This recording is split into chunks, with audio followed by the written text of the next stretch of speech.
If you are a business owner who is either right now or has experienced or know that you'll experience in the future some sort of level of stress, overwhelm, worry, feeling of being stuck, lack of clarity, loss of direction, all those sorts of emotive words that come to mind when things aren't going well.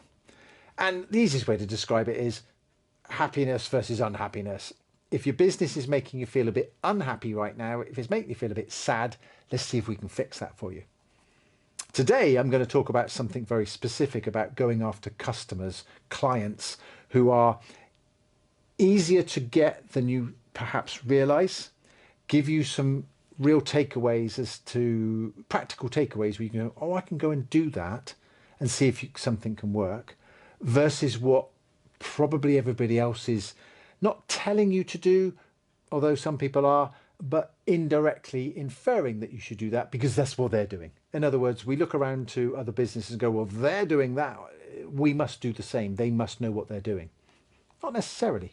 Just because the guy down the road is doing a particular type of marketing doesn't mean it's going to work for you.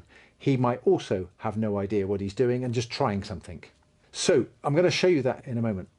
But the point of what I do in all of these videos is to try and come up with something to pick off these little areas that are probably causing you the problem. And there are three areas that will cause you some pain. There is the business area.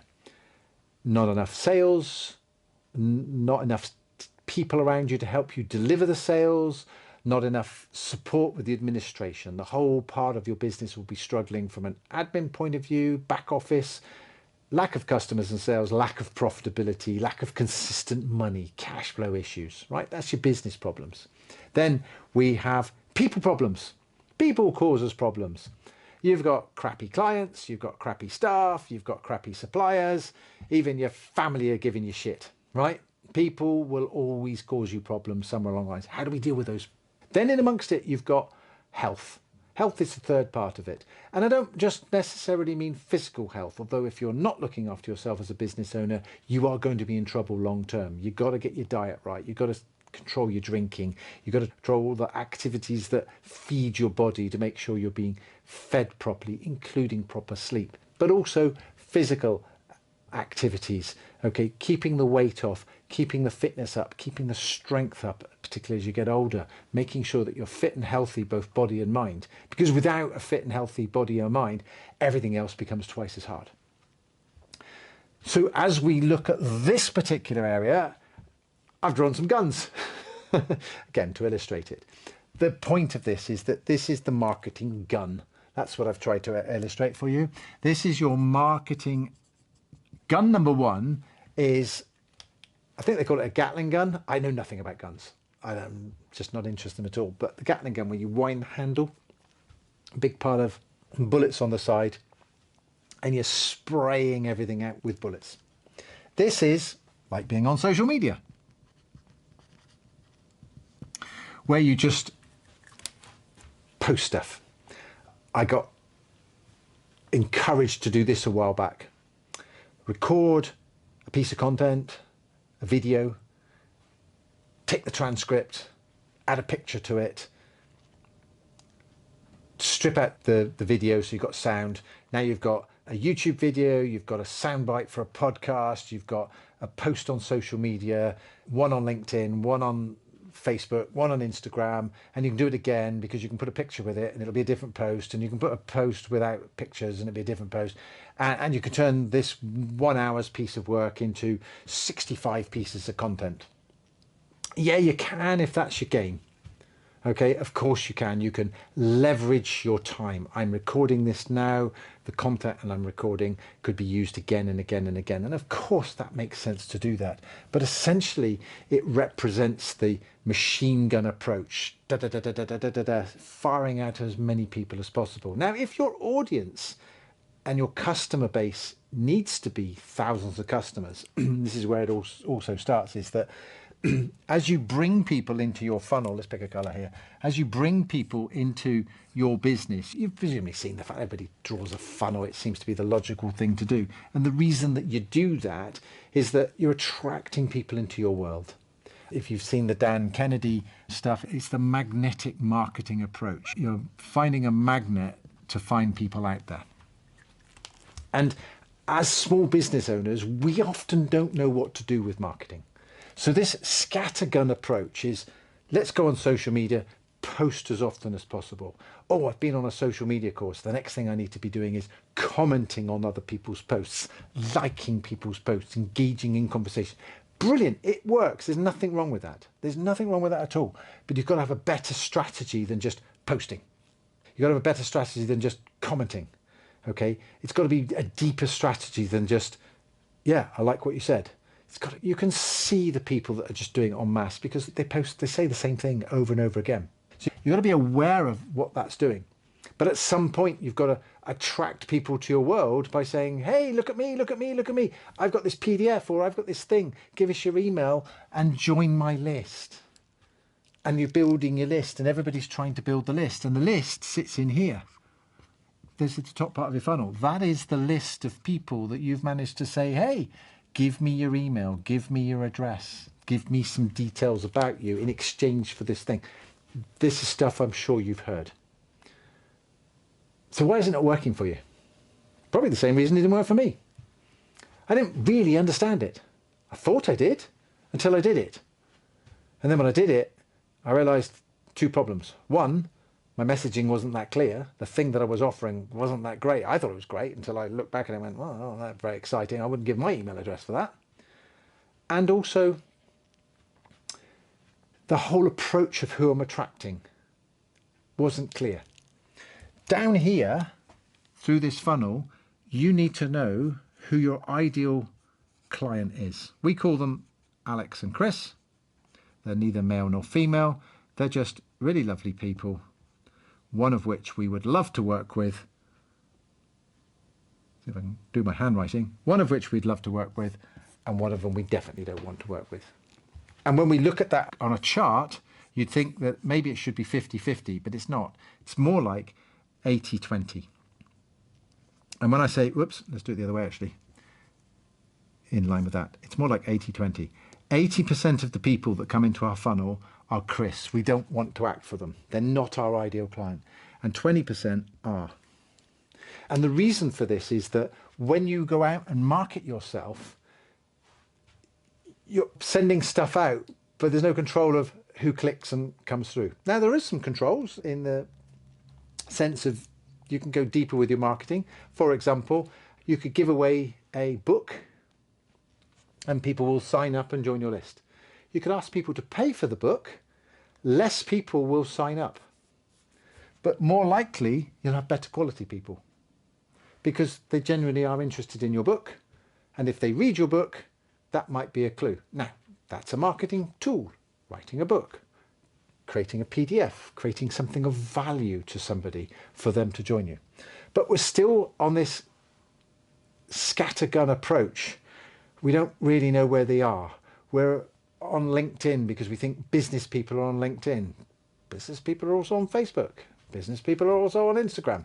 Business people go to trade shows. Business people read magazines.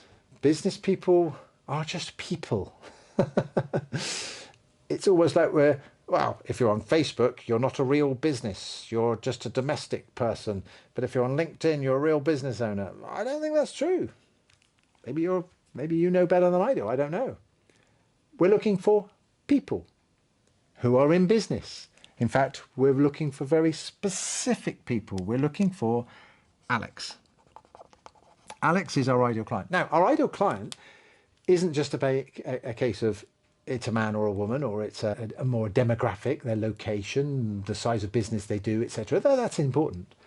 But if you want to have really good business with really great people, and here's a definition of, if you are running your business looking after clients and you don't like your clients and they cause you pain because they're assholes, you haven't got a very good business and you let them in, right?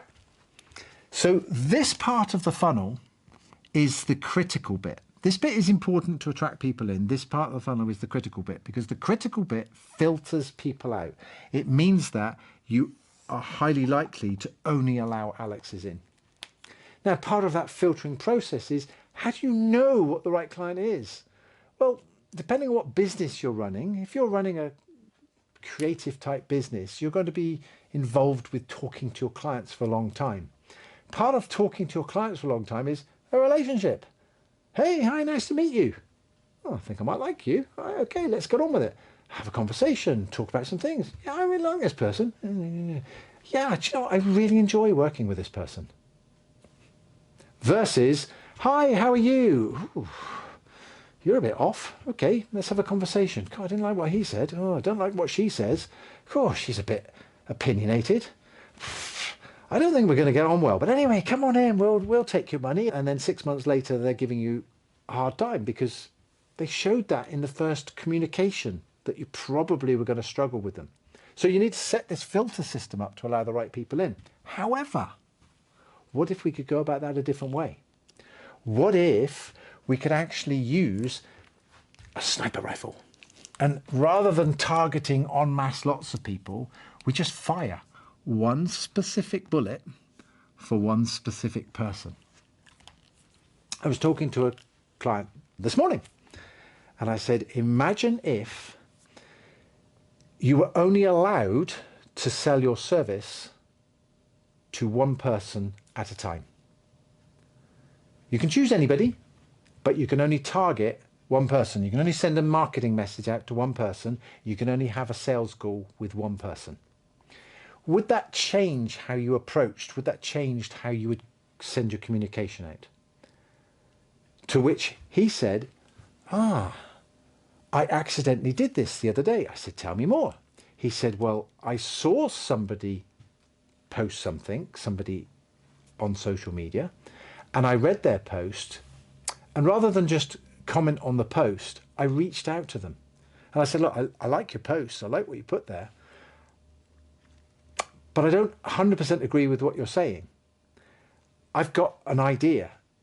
Can I show you what I think you're missing in your post? Can I have a call with you? And if as a result of it, you think that it's worth commenting about what I've told you, just mention me in your next post. That's how that started. I've spoken to somebody else who said, I've got this particular person in mind who I'd love to have as a client, and they've done a whole pile of research on them, and they are sending out a video on an email saying, hey, we'll call them Alex for the sake of example. Hey, Alex, I've been watching you on the internet. I've looked up your website. I've looked up some blog posts, and I've read this about you, and I've seen this about you, and I see that this is your criteria. This is your goal. I can see also that one of your biggest challenges is these events that you do for your clients. I can see that's what you're trying to do. I also know that you've been studying this person over here because I've seen you on their group chat. I've seen this. So basically, we stalked them. That's what he said. I stalked them, but in the nicest possible way. It's in the public domain. It's on the internet. We all post stuff on the internet. If you want to find out about me, watch all my YouTubes. You get to know me a little bit better. Okay? The stuff that's in the public domain, go read it and go, well, I've pulled this together. And what he did is he did a video for this one person. Hi, Alex. I saw this stuff about you. I read this. This was really interesting. I spotted that. That was interesting. I took this piece of information and I took that information and I've created something for you and your business, and then promptly sent over a whole load of things already pre-made, already pre-prepared. The amount of work that went involved in that pitch or that marketing effort was about 40 hours. He put 40 hours to go after this one customer. But because he spent the time and energy going after this one single customer, he won the job. When was the last time somebody came to you and talked all about you and knew all about your problems, all about your challenges, all about what your goals were, all about what you were trying to achieve in your life, and said, I can help you do that, and here's how. Here's the first step. Let's do this. And if you don't like me, and this is what he said, if you think I'm an idiot chasing you for this, and you think that actually you don't like me, tell me to fuck off. But here, I've done this stuff for you. Have it with my compliments. And if it works, fantastic. You never need to speak to me ever again. I just feel like I wanted to reach out and do that for you. So it's done in a really nice way. What we're saying here is we're going after these targeted individuals. Now, that's two social media examples.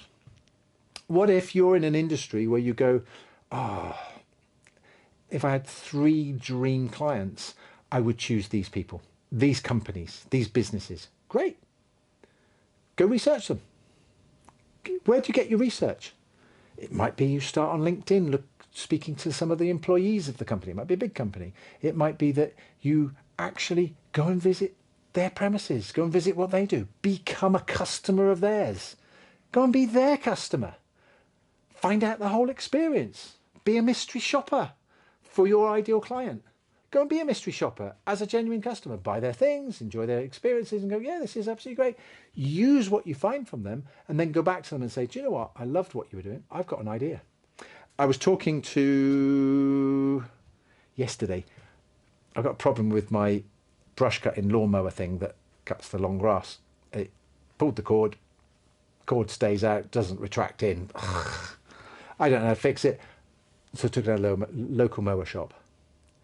The local mower shop, the guy, I like the guy a lot. He's a really nice guy. I've dealt with him over several years, bought mowers off of him. He services our big mower all the time. Lovely chap.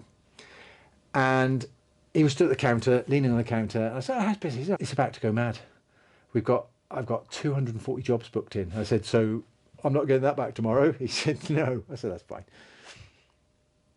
But he told me all about his business. He told me what he was struggling with. He told me where the chaos was. I said, if I was running this business, this is what I would do. He said, oh, that's a good idea. My wife's coming into the business in a couple of weeks' time. I'll get her onto that. Now, I don't think he's an ideal client for me. He's not an Alex. He's not a bad Chris. He's probably about there. And it would be very easy for me to go and win him over as a client. But it would be dangerous for me to do that because he doesn't qualify. I've got a criteria here for allowing people in. He doesn't quite fit that criteria in the language he uses, in the products and services that he sells, in the way that he runs his business. I don't think he's that type of person. I may be wrong, but I'd rather be wrong and have a crap client who doesn't fit with what we do than win him over and just go, yeah, got another sale. Okay? That's where I'm at. And I know this because I've actually had lots of conversations with over the years. So I'm being very targeted after this one guy going, oh, he might be a client. Then I'm being a customer and I'm going to do it. My point of this exercise is when we are stuck running our business, when we are like, oh, I don't know what to do next, I've lost clarity. If it's a people problem, we need to go and address the people problem. We need to have conversations, sometimes difficult conversations. We need to lay down some sort of instructions, standard operating procedures for our people, whether that be home life or business. We need to communicate, work out how we play together. Okay? Conversations I have with Vicky, we work together, we sleep together, we live together, we are together nearly all of the time. How do we separate work and business? We sit and have a conversation. When you go to your office, I won't disturb you. When I go to mine, don't disturb me. We got work to do. Every week, we will sit down as business owners, as 2 directors of a company, and we will have our own mastermind meeting every week. We will have somebody come in and help us run that meeting. It's an AI assistant. We have somebody who helps us with that meeting, helps us coordinate things we've got to do, list tasks for us. Great. That's our business meeting. On one evening a week, date night. And we go off for dinner somewhere. Okay? And we enjoy the evening. And we do our level best not to talk about work. Sometimes we do, because it's okay. Because it's natural to do, comfortable to do. How was your day? How did you get on with that job today? Brilliant, well done. Yeah, exactly. Or, hey, just let you know, picked up a new client today. It's always nice conversations to have. All right? But I'm not sitting at the dinner table we've got a couple of places we go to which are regulars. I'm not sitting there waiting for my meal to come, going on my phone. Sorry, just got a text. Just got a quick email, let's deal with that. Phone's away, leave them alone, the rest of it. Just turn all that stuff off and engage in conversation with the most important person in the world. Okay? That's how I feel about it. I'm here for this small amount of time to talk to the most important person in the world about the most important things in life. Us. Okay? Then do that. So you have to chop this out and do that. But if it's a business problem, then the business problem is probably going to be around money or overwhelm where you've got too much to do. So sales and marketing is going great. Well, is that going great or is it a sales and marketing problem? Because if you've got the right clients, what you can simply do is get rid of some of your clients, focus on the really good clients, add a few more really good clients. You end up having a more premium product, a better service, better quality client. You don't have to work so hard. Your clients appreciate it more because you've got more time for them. It's a win-win all round.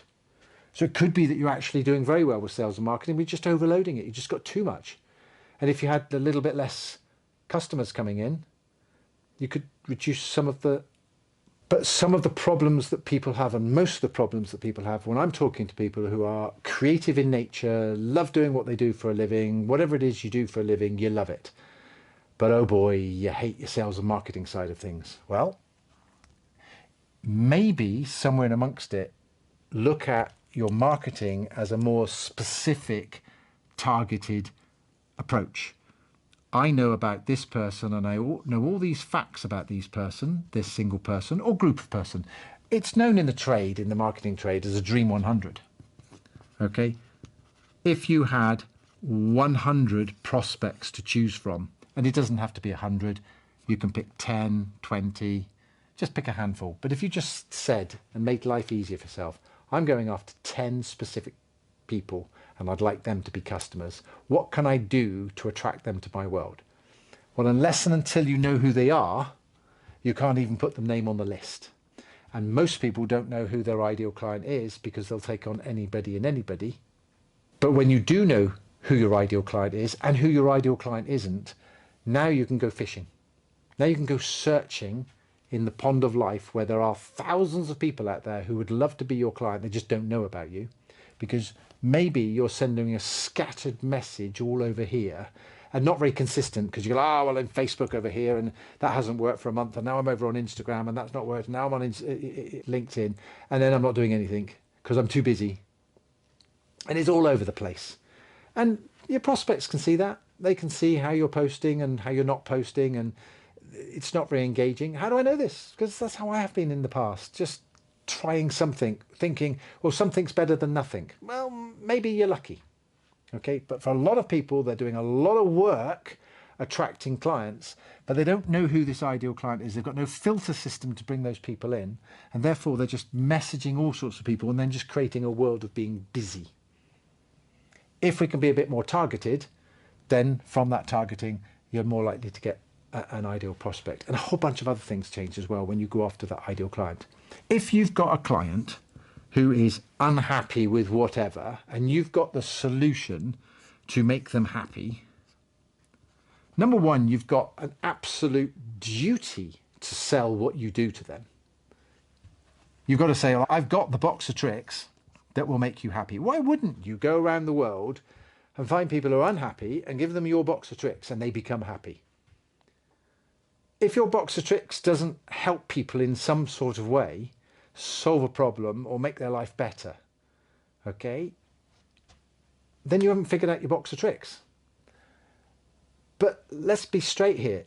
If you were in front of one person who said, I've got this problem and you've got the solution, there is no sale to make. There is no sales pitch. And they'll go, yes, I do. Here's my money. I'm going to buy it because I, the prospect, want to be happy. And your thing makes me happy or happier. All right? It solves a problem. And then you might say, well, my business doesn't solve negative problems. Well, it doesn't have to be a negative problem. Going on holiday, if you're selling holidays, what problem does that solve? It creates memories, it creates dreams, it creates experiences. It helps people who are overworked and stressed out recover, right? there's always something to it. It gives them happy experiences, happy times. Everything that can be sold in a business, a product or a service or something creative or whatever, can get people from going to this, which is why when we dig into this with people, we discover that the thing that you're selling isn't necessarily the thing that solves the problem. And just to finish up on that note, I'll give you one final example of that, is that I used to, many years ago, sell sets of accounts and tax returns, running my business as an accounts practitioner, working for thousands of businesses, helping them produce their annual accounts and tax returns. Hands up who wants a set of accounts and tax return. I don't even want that. Hands up who thinks a set of accounts and tax return is going to make you happy. It's not cutting it, is it? So I realized the product I was selling isn't the right product. So what am I selling? Well, once we figured that out, we made everything easy. And the thing that we sell to people is we sell trust. If you come and join our world, you can trust us. We will do compliance if that's what you want to do, but we're also going to help you make more money and have an easier life. We're going to help you build a business. We're going to help explain things to you. We're going to help you have clarity. We're going to help you get rid of the worries, the stress, and the overwhelm that's going in the world. It's called coaching and mentoring. And the coaching and the mentoring, combined with the accountancy skills that I have, make me qualified to say, I've got a box of tricks that I can help you, if you're unhappy, go to being happy pretty damn quick. And I will also spend the rest of our relationship together keeping you in the happy zone. That's it. That's what you've got to try and do to figure out with your business, these sorts of things. I don't know whether I've explained that very well to you. It's just a little concept that I had, and I was mulling it over thinking, I think I'm just going to put this out as a video. Only you will tell me whether it's a good video or not. You're going to give me a thumbs up, you're going to subscribe, you're going to like, you're going to give me some comments below. Good or bad, I'm happy to have some bad comments. If I'm not doing these very well, my goal is to get better. Only you can help me do that. Otherwise, see you in the next video.